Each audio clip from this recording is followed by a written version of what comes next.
Welcome to the first actual lecture of this course. Now, there is a good chance that this course is going to be your very first contact with any web development. And so, before we start writing HTML and CSS code, I think it might be a good idea to actually begin this course with a very high-level overview of this field of web development. So we're going to talk about things like clients and servers, front-end and back-end development, static and dynamic websites, and of course about the core languages and core technologies of web development. And I'm going to explain all this around the process that happens when we open up a web page in a browser. Just keep in mind, again, that this is just a high-level overview, and so I'm going to leave out a lot of details here. This is really just so you get familiar with some of these concepts and terms that all web developers know before you start your own journey. But anyway, let's say that we're trying to access a web page in our browser at omnifoot.dev. And by the way, this is actually the website that we're going to develop throughout this course. Now, what happens as we try to access this page is that our browser will send a request to the server where this page is hosted on the internet. So each and every website is stored on something called a server, which is basically a computer that is connected to the internet and is able to receive requests like this one.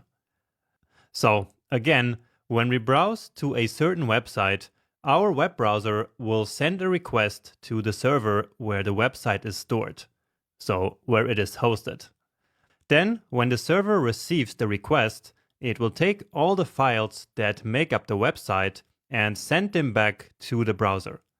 And so we say that the server sends a response to the browser, which essentially contains all of these files that the website is made of.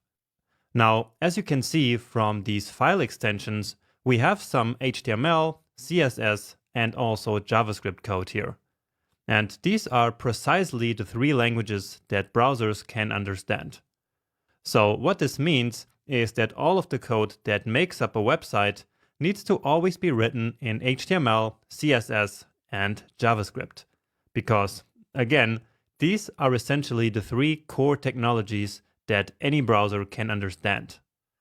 All right, now once the browser receives these HTML, CSS, and JavaScript files from the server's response, it will take the code and render the website that we were trying to access.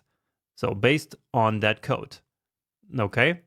And with this, you already have a good understanding of what actually happens when we browse to a website, and also about the technologies that we use to build any website.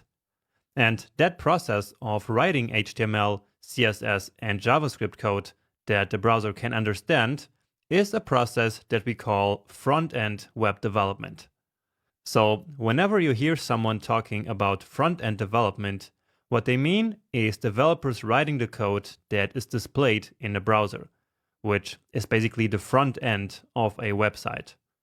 And in fact, this is essentially what we're going to learn in this course, or at least the very, very fundamentals of front-end development, which is learning HTML and CSS. Now, just as a side note here, whenever the files that make up the website are simply stored on the web server and are then sent to the browser as they are, we say that we have a static website. Okay? And this will make a little bit more sense in a minute when we talk about what a dynamic website is. But for now, just keep in mind that a static website is basically a website where the files are simply sent from the server to the browser as they are, so without any transformations. All right?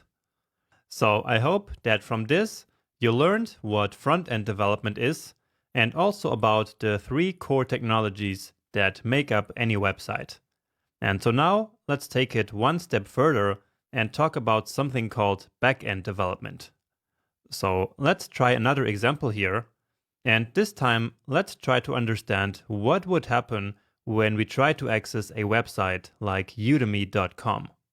So once again, the first step is that a request is sent to the web server where udemy.com is hosted.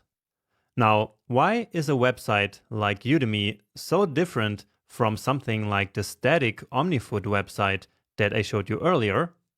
Well, a complex site like udemy.com is really completely different from a static site because there is a lot of content that is always changing all the time.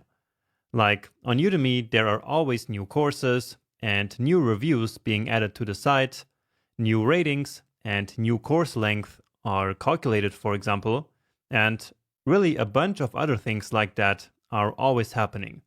And so, in order to make a system like this work, udemy.com needs a whole application running on the server, and they also need a big database, which basically contains all the courses and all the reviews, all the users, and really all the content that is being displayed on their website. Now, to do all this, front-end technologies like HTML and CSS are simply not enough. So basically, with what you're going to learn in this course, you're not going to be able to build something like udemy.com. All right? So to write applications that are actually executed on web servers, developers use some kind of backend language like Node.js, PHP, or Python. So what these languages do is to take data out of a database and basically assemble that data into the final files that will then be sent to the browser as the response. And this whole process is called backend development because this is basically the invisible part of a website. And so it's the website's backend. Now, in this situation, we say that we have a dynamic website because the website is dynamically assembled from different pieces on the server. And that happens each time that someone visits the website.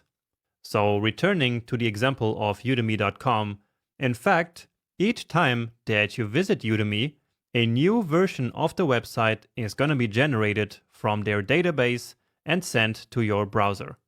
Now, on the other hand, if Udemy was a static website, then the website files would already be sitting on the server, just waiting for someone to access them. Okay? So that's the big difference between static and dynamic. In static, the files are already done, and in dynamic, they first need to be generated by an application that is running on the server. All right, but now the rest of the process is actually the same as before. So these files are now ready to be sent to the browser as a response, which will then be converted to the final website like this one we see here of udemy.com. Great. Now, of course, there is no need for you to memorize all these names that I mentioned here, and also no need to deeply understand this process. All I want here is to give you an overview of what front-end and back-end actually are, what the browser and the server are, and also what static and dynamic websites are. Because I really think that this is going to be extremely helpful as you start your developer journey. But now, just to finish, let's take a closer look at the three languages of the front end. So HTML, CSS, and JavaScript. And starting with HTML, HTML is responsible for the content of the page. So that's the text, the images, the buttons, and really all the content that you see on a web page is always written inside an HTML file. Then the CSS is responsible for the presentation of that content, so basically for styling and for laying out the elements on the web page. Now finally, JavaScript is the actual programming language of the front end. So it allows us to add dynamic and interactive effects to web pages. We can also use it to manipulate the content or the CSS, to load data from web servers, and even to build entire front-end applications, which we then call web applications. Now we can also use the analogy of nouns, adjectives, and verbs to make the separation of roles here a little bit easier to understand. So in this analogy, HTML represents the nouns. For example, saying that the P element is a paragraph. So paragraph is the noun here. The CSS then is the adjective because it basically describes the noun. For example, like this piece of CSS saying that the paragraph text is red. And so red is the adjective describing the noun. All right? Finally, JavaScript is of course the verb, like saying hide the paragraph. So we're actually doing something here. And so we have a verb. Okay? Does that make sense? All right. And with this, we finish our introduction to web development. And so we're now ready to start working with HTML and CSS code in this course.